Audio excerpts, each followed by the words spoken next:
Hey, what is going on, everybody? It's the Short Sports Show. I'm your host, Daniel Short. Today is Monday, March 10th, 2014, the beginning of spring break. I guess, would spring break have started Friday after? Anyways, doesn't matter. Spring break here in San Marcos, Texas, but it is a chilly 50-something degrees right now, and not really the way you want to get started. But when you are working, there really is no such thing as spring break. But anyways, guys, we got a good show for you. Today, we will be talking about the NFL free agency as it starts tomorrow, but teams already releasing people. It's been already a crazy weekend for NFL. And also talking about some spring training news. Not a whole lot. Mainly, this is all just NFL football today, as there's not even any college football news today. But one thing I do want to get out to people for you guys is I am looking for any graphic geniuses or instrumentalists, if that's a real word. Anyways, I'm looking for people to possibly create an intro song for the show, something to get the show started. Just I'll say my intro, but have some type of beat to it. That'd be kind of cool to look at. So if you are interested in trying to do that, or you can do that, whatever. Look in the comment section. Just hit me up down there. I don't know. Send me something. Let me know. Look at something upbeat, kind of good. I really don't have an example for it, but just some type of beat that goes with the show, and also for the graphic people, maybe a different type of logo. So if you know somebody, or you are that somebody, hit me up on Twitter, Facebook, and all that other good stuff, and let me know, and we'll see what we can do, get something set up. But anyways, guys, like I said, not a whole lot of news in college football today. Actually, none whatsoever, other than the same old that we've been talking about, with new rules coming in, proposals, stuff getting shot down, stuff working. So really nothing new, but in the NFL, there's a lot going on. And we will start with the New Orleans Saints releasing running back Darren Sproles. The 30-year-old was to receive $3.5 million in salary and bonuses this year, but obviously will not after being released. They tried to trade him. Nothing popped out, and so he will be released. Patriots and the Broncos are the top teams that are interested, but there's one team that I'd like to see Darren Sproles go to. Now, obviously, I would love to see a reunion with him going back to San Diego, but that won't happen, mainly because of cap situation, but also because we have Danny Woodhead that now replaced Darren Sproles after, 3 years that he's been gone. Anyways, a team that I would like to see Darren Sproles go to is the Dallas Cowboys. And the reason I say that is because imagine Tony Romo having a speed running back like Darren Sproles. I know he's 30 years old, but he can still do his own work.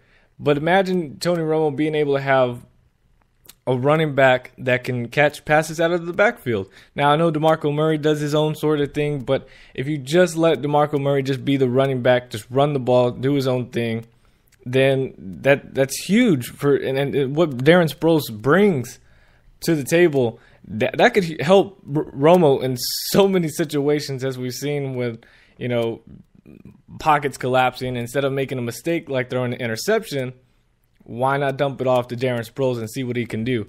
I think that, I think that would be an awesome thing to watch. And I think that would help the Dallas Cowboys a lot. And I don't see it happening just because Cowboys are already in their own cap situation that they're trying to fix and keeping their own players intact. And also going after their own needs.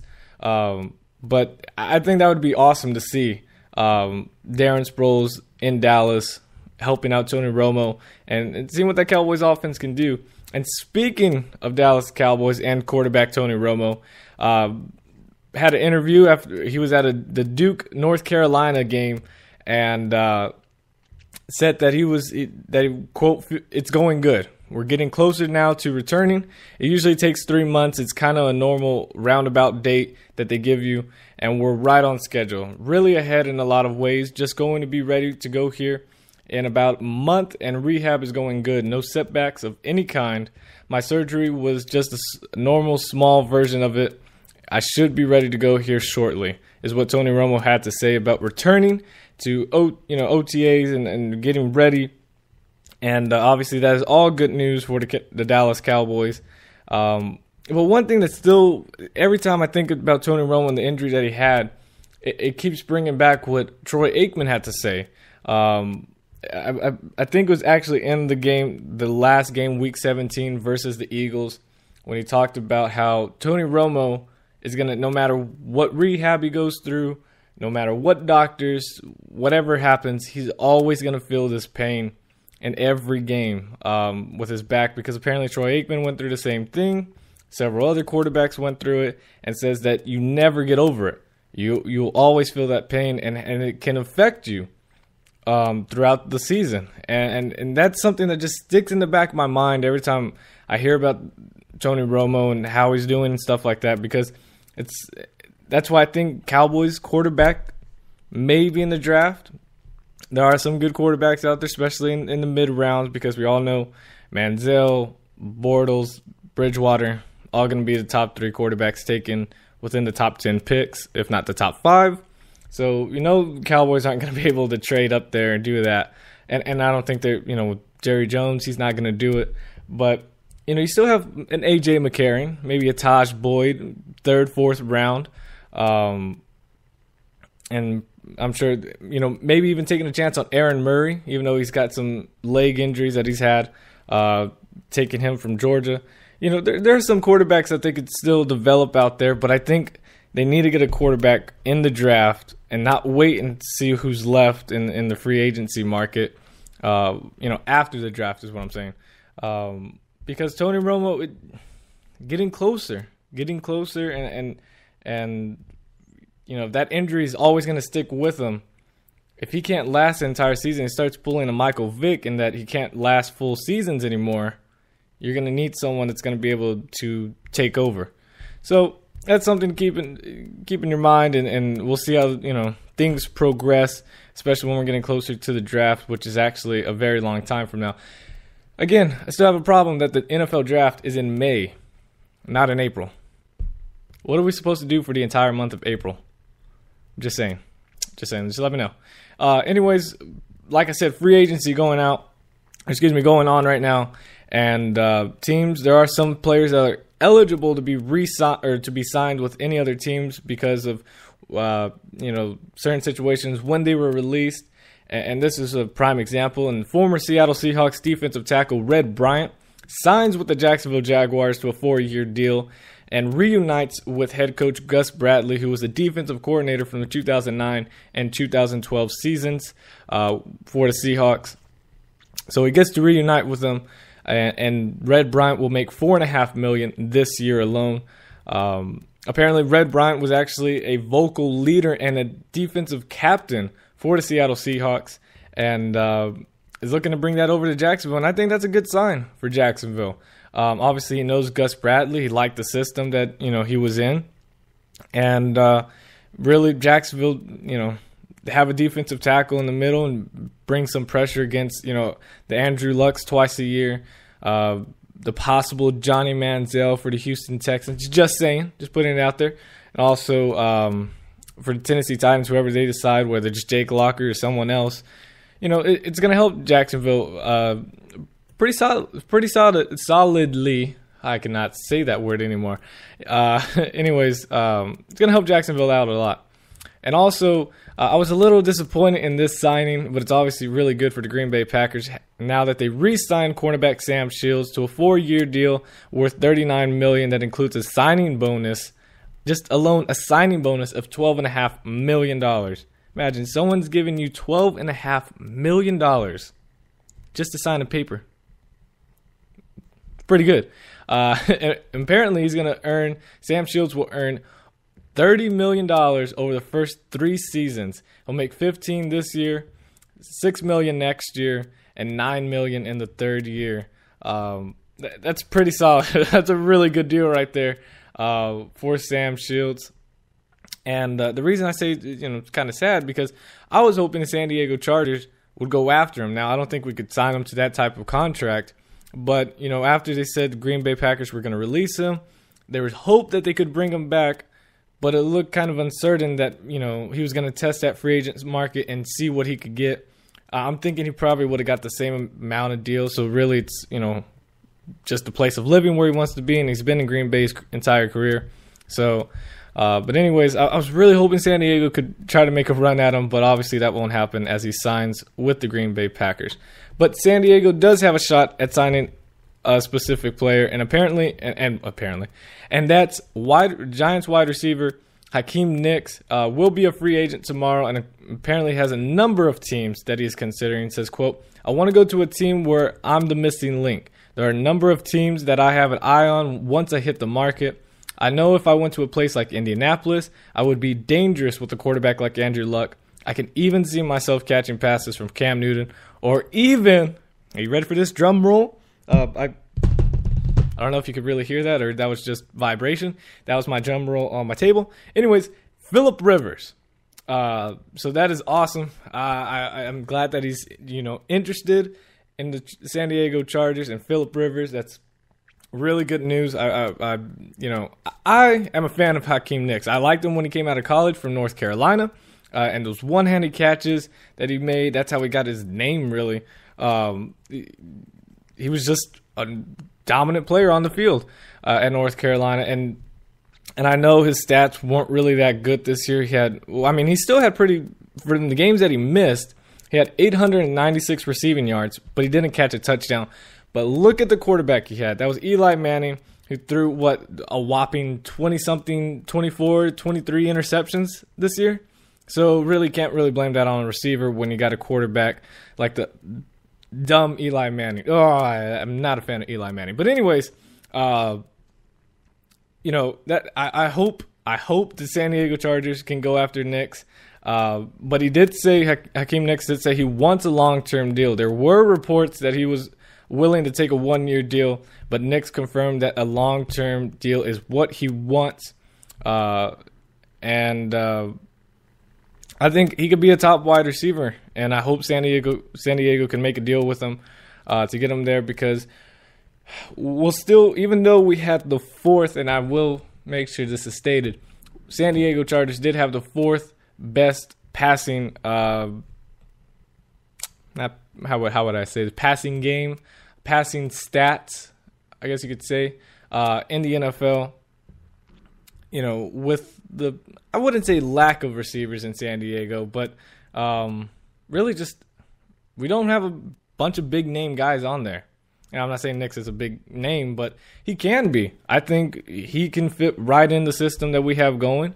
And him on the opposite side of Keenan Allen, and then whoever else we can draft later in the rounds in the draft, could be a pretty solid passing game and help Phillip Rivers even more. So, again, I really hope Nicks does go with San Diego. But if he goes to Indianapolis or even Carolina, that would be pretty nice, too, to see what he can do there. Moving on, the Minnesota Vikings have re-signed defensive end Everson Griffin to a 5-year deal worth $42.5 million and includes $20 million in guaranteed money. Now, to be honest with you, I know this guy has a ton of potential, and he had 8 sacks 2 seasons ago, had 5.5 sacks last season, really hasn't started many games, but $42.5 million and $20 million guaranteed to this guy, I think, is a huge stretch that the Vikings are doing. I think there's so many more things they could have done with that money than just sign this guy. This guy, yes, he does have potential. What is he, 6'5", 240 guy that brings pressure on the edge. And this is the person that's going to replace Jared Allen now, because with this deal, Jared Allen is out of Minnesota. He will be a free agent. And that's another thing I didn't even write down that I am going to type right now, because that is something I want to see, and that's a topic I will just talk about. Sorry for getting off track. But anyways, yeah, let me just make sure. Okay, cool.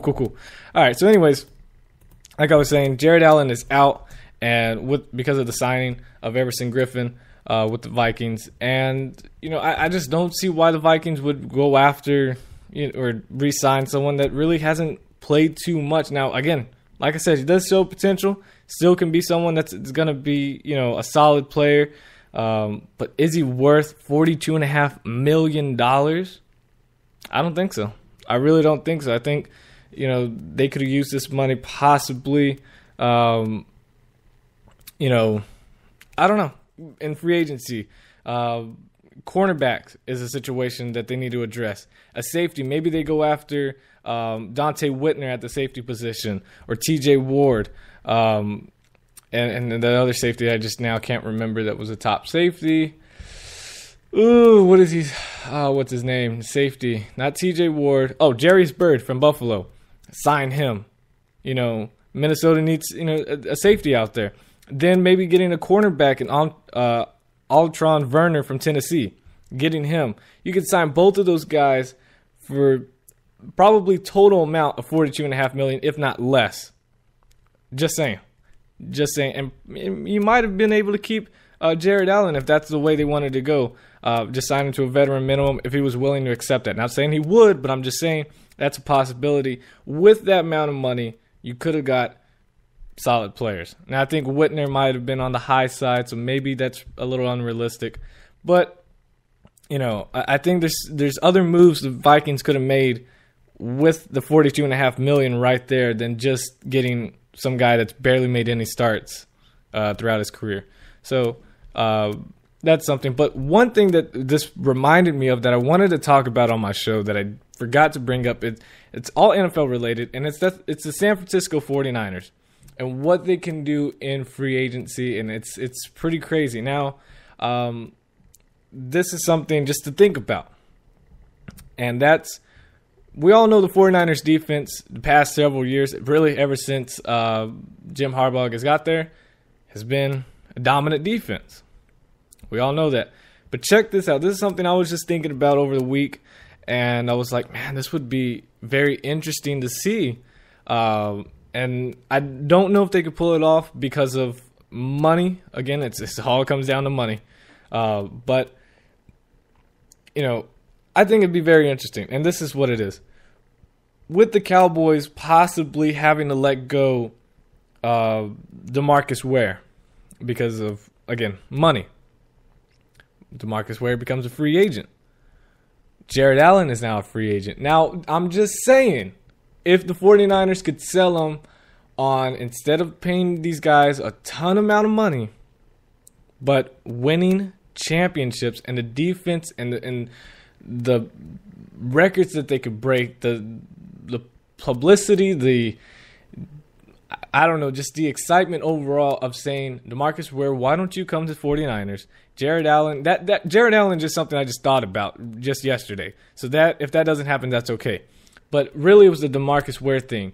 If DeMarcus Ware signs with the San Francisco 49ers, have him on the opposite side of Aldon Smith, imagine what that defense could be like. DeMarcus Ware, even though he's getting up there in age, he still produces stats and still gets the job done. And just imagine him on the opposite side of that. If Aldon Smith can actually play games without getting in trouble. I mean, just imagine the defense. That the 49ers, the pressure, I guess the fear, the intimidation they could also bring to that factor of their defense, of what they can do. And the Jared Allen thing, if Jared Allen would take a veteran minimum, because I really don't see him getting a whole lot of money, no matter where he goes, even if it was, Jacksonville or, Cincinnati. With Cincinnati, I think has, $30 million in cap space, if not $50 million, that they can go out and spend, that they apparently don't want to, which is just stupid. But anyways, it's a different situation. But if, let's say Jared Allen, DeMarcus Ware, sign with the 49ers, it's going to have to take a huge amount of pay cut for that. But if the 49ers could just sell them on the idea of you could be one of the best defenses in NFL history, and then let the 49ers front office staff is smart enough to draft players. We've seen who they've drafted and how good they have become. They can go get another safety.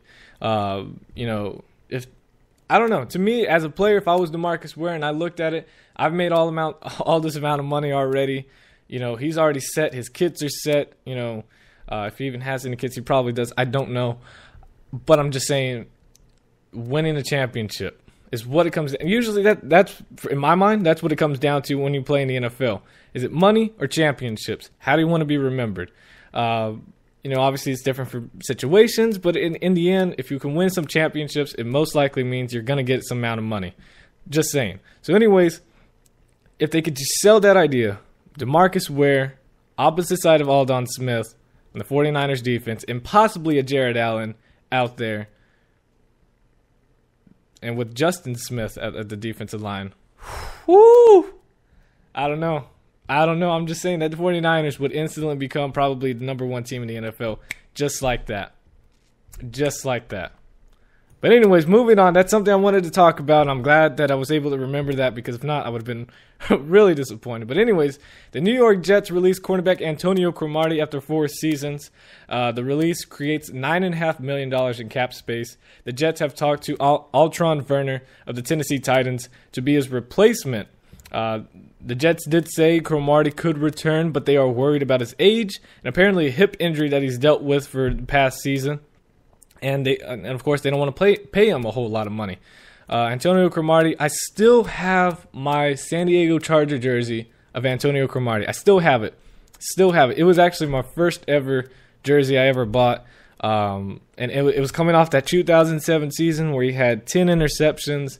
And, that game that he had against Peyton Manning, it was a Sunday night game. They were wearing the powder blues. I still remember it like it was yesterday. Sunday night football.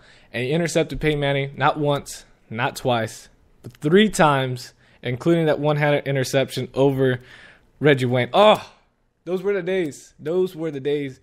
But anyways, enough reminiscing on those times. But I still have my jersey. It's a white jersey, stitched, everything good. Woo! Actually, it does have a little bit of a blue smear, but other than that, it's still a good jersey. Well, not anymore now that he's not with the team. But, hey, what if Cromartie came back to San Diego? I don't think we really want him back, because he cost us the playoff game in, I believe, the 2009 season against the Jets, where he decided, hey, Sean Green, I'm going to let you go ahead and run for 30-plus more yards when I could have just tackled you at the line of scrimmage, but I got scared. Just saying, sorry. Cromartie, I lost a lot of respect for you. But anyways, Cromartie will be a free agent, and that was just a whole lot of ranting and reminiscing when I could have just said he was just going to be a free agent. But anyways, moving on. The most interesting story, it seems like we're always going to have an interesting story every week, and that's good. And that's former Arizona Cardinals running back Rashard Mendenhall. I feel like I said his first name funny. Rashard Mendenhall, there we go. Has retired at the age of 26. Yes, retired from football. And instead of having a press conference, he wrote a blog. Link is in the description to go check it out. It's actually a very good article that he wrote. I mean, it was really good. I read all of it, and I really liked it. But anyways, he said, it's all about why he retired. It's even titled Why I Retired at 26. He had 687 rushing yards last season and 8 touchdowns with Arizona. But to me, this entire thing, and I'll read 2 quotes from it, but I really highly suggest you guys go out. If you haven't read it already, go read it. Link is in the description. Very, very good article. But to me, it sounded like a Ricky Williams type of thing. He's retiring early, and he even says in his thing, it's to, quote, live life. Live life. And to me, it's sounding like a Ricky Williams. And I'm not saying he's going to go out and smoke weed and do stupid stuff, but I'm just saying this is exactly what it sounds like to me. It's very similar. But here's 2 quotes from it. And this is what he had to say. And again, it's the article is very good. Go read it. But here we go. It says, quote, I just want to disappear. The fact that I was done playing would have been clear once some time had passed and I hadn't signed back with the Cardinals or any other team. Maybe people would have thought I couldn't get another job. Either way, I was okay with the idea of fading to black and my legacy becoming whatever happened to the dude Rashard Mendenhall. He was pretty good a few years ago. Then he vanished. And then later saying, I do plan on going forward, but I will admit that I do not know how things will totally shape out. That is the beauty of it. I look forward to chasing my desires and passions without restriction and to sharing them with anyone who wants to come along with me. And I'll start with writing. End quote.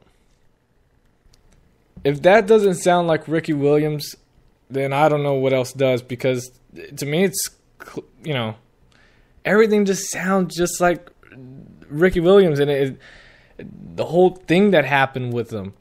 And I'm not comparing them because they're both running backs or because they had both promising careers. No. It's just, I guess the promising careers could kind of go with it. But, to retire at an early age and then, doing pretty good in the NFL. Mendenhall, shared time at running back with like 3 other running backs. He's had his injury issues in the past, but I think Mendenhall could really become something. Now, I'm not going out and just dissing this guy that, he should be happy. Whatever he wants to do is what he wants to do. But to me, I find it a little selfish, to be honest with you, because he has all this talent in the world at a running back position. Could have got a solid deal with either Arizona or another team, because of the stats that he produced last year and what he can do later on. Because he has all this talent and he's basically quitting and doing other things, which, yes, go do your other things, live your life the way you want to, and not the way, just because you had this many yards, you should come back. But it's just, there's so many people, there are thousands of people that will take his spot and have his talent that he has to play in the NFL. And he's basically has all of that and is quitting. And I don't know. It's a little selfish, I think, but I'm not completely, going after and attacking Mendenhall because, it seems like what he's going to do is going to be a good thing and doing what he wants. And that's what he should do. But anyways, it's a different thing. But go read the article for yourself. Let me know what you guys think in the comment section below.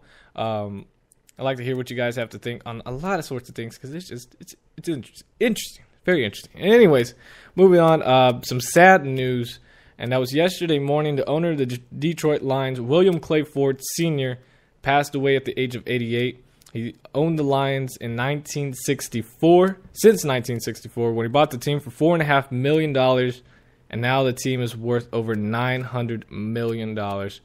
Incredible. Sad news, but Detroit will move on forward with all that. And he's actually the last grandson of Henry Ford. So that's interesting too. We all knew because of Ford and the Ford Field and anyways, sad news. But last of the free agency type stuff. Again, these are just kind of rumors going around. But I trust these, and I think this will happen. And that's the Broncos are favored to sign former Browns safety T.J. Ward. The Bears are favored to sign Seahawks defensive end Michael Bennett. The New York Jets are interested in Maurice Jones-Drew and Dante Whitner. And apparently there are reports saying that there's a strong possibility that the Falcons will sign cornerback Champ Bailey.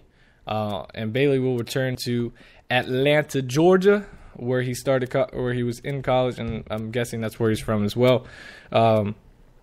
Anyways, those are just a few rumors going around, but very, very trustworthy type rumors that I think are going to happen.